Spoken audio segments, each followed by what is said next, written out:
Boker Tov ou Mevorach. Il y a une question qui se pose concernant les ordinateurs, les téléphones.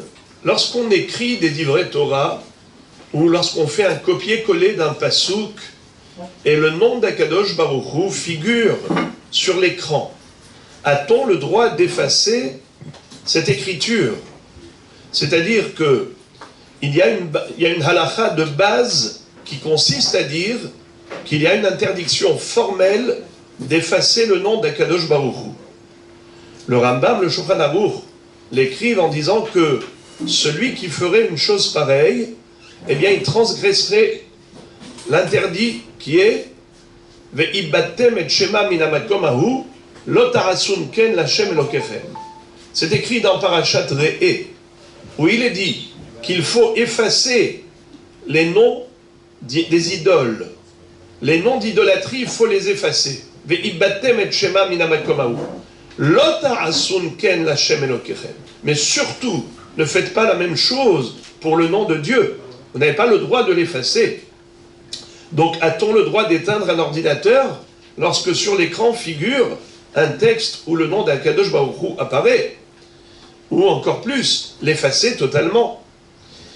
Alors, cette question a été traitée il y a bien des années, à l'époque, par le Rav Ovadia Yosef Zatzal, quand il y avait ces cassettes, lorsqu'on entendait des cours enregistrés. Donc, c'était vocal.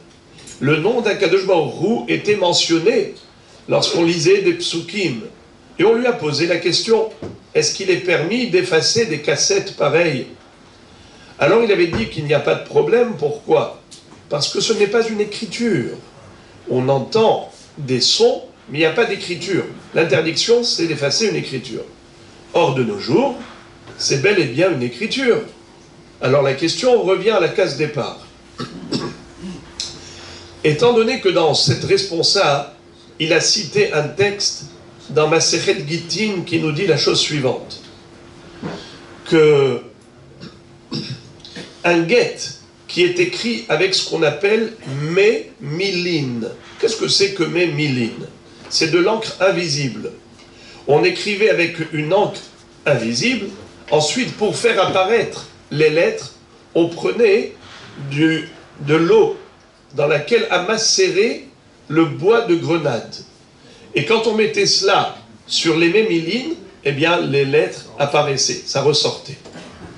La Gemara dit qu'un guet pareil n'est pas un guet. Pourquoi? Parce qu'il est écrit Vekatav la Sefer Keritut. Il faut une ktiva, une écriture. Or, une écriture qui n'apparaît pas et qui n'est pas définitive, elle apparaît, elle disparaît, eh bien, ce n'est pas considéré comme une écriture. Alors, le Rav a dit que le nom d'Hachem, s'il a été écrit de telle manière à ce que ce ne soit pas une écriture définitive, donc ça ne s'appelle pas un ktav. Si ce n'est pas considéré une écriture, il n'y a pas l'interdiction d'effacer ce qui n'est pas une écriture. À ce titre-là, il y a lieu de dire que ce qui est écrit sur l'ordinateur, qui est une écriture qui apparaît, qui disparaît, en fonction de l'allumage de l'ordinateur. Si on l'éteint, il n'y a plus d'électricité, tout disparaît. D'autant plus que même si c'était une vraie écriture, il y a une mahloket entre les poskim, à savoir, quel est le din du nom d'Hachem qui n'a pas été inscrit avec la kavana de Kedushat Hachem? Vous savez que celui qui écrit un Sefer Torah, le Sofer, à chaque fois qu'il va écrire les 4 lettres du tétragramme, il doit dire Areni, Kotev et Hachem, Leshem Kedushat Hachem. Il doit sanctifier le nom divin dans son écriture. Et de ce fait, lorsque quelqu'un a écrit les 4 lettres du nom divin, mais sans aucune kavana, étant donné qu'il n'avait aucune kavana, alors certains disent que ce nom n'a pas de Kedusha. Ça n'a pas le statut de Kedushat Hashem. Ça n'incarne pas la dimension du Shem Hashem. Et de ce fait, il n'y aurait pas d'interdiction de l'effacer. Mais étant donné que c'est une mahloket, il faut être mahmir. Ça fait que des oraïta, la humra. Mais ce n'est que si c'était considéré comme une vraie écriture. Mais étant donné que les pixels d'un écran, lorsqu'on écrit le nom d'Hachem sur un écran, en fait, c'est comme si on avait, par exemple, des ampoules. J'ai plein d'ampoules et j'allume juste les ampoules qui forment les lettres du nom d'Hachem. Et après, j'éteins. Est-ce que ça s'appelle que j'ai écrit et que j'ai effacé? Réponse, non. Ce n'est pas une écriture qui a été apposée sur un support. C'est juste l'allumage d'une lumière. J'ai sélectionné quelques lumières parmi d'autres. Et de ce fait, ce n'est pas considéré comme une écriture. D'ailleurs, on lui a posé la question oralement au Rav Ovadia Yosef Zatzal, est-ce qu'il était permis d'éteindre l'ordinateur ou de l'effacer lorsqu'il y a le nom d'Hachem qui figure?